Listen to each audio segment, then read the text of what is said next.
chairman of the Catawba County Teenage Republicans, and I'm just going to tell a little bit of my story and how God's blessed me through the years. And some of the strongest faith I ever saw growing up didn't come from a pulpit. It came from my grandparents. Yep.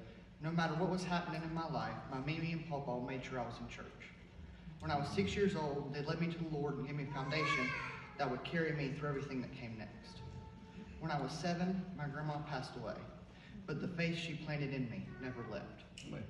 As I got older, my home life became unstable and abusive. In the middle of that chaos, the church became my refuge. It was the first place where I felt safe, seen, and generally cared for.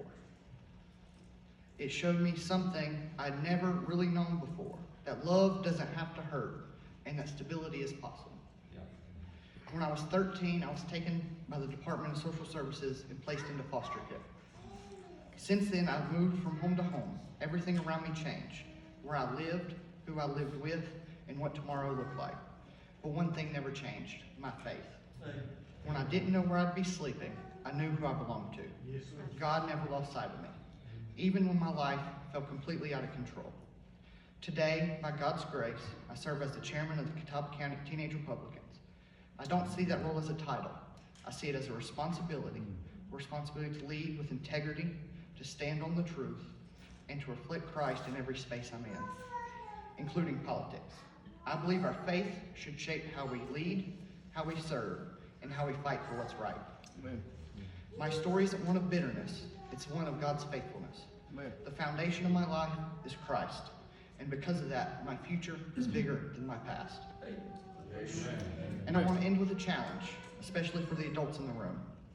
Right now, across our country, there are foster kids sleeping on couches and in DSS offices because there isn't a home available for them. That's not a talking point, that's not a statistic. That's a child who feels forgotten, unseen, and unwanted.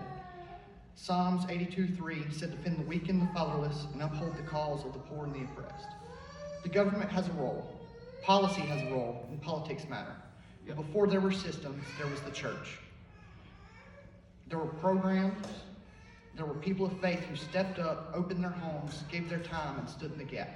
So tonight, I'm not asking you to support a bill or back a platform. I'm asking you to live out your faith. Pray, mentor, support a foster family, or even become one.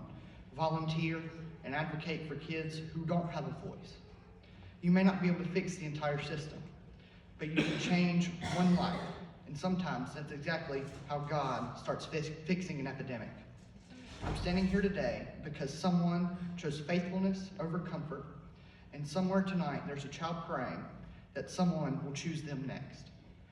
Let's be the church that answers that prayer. Amen. Thank you. Amen.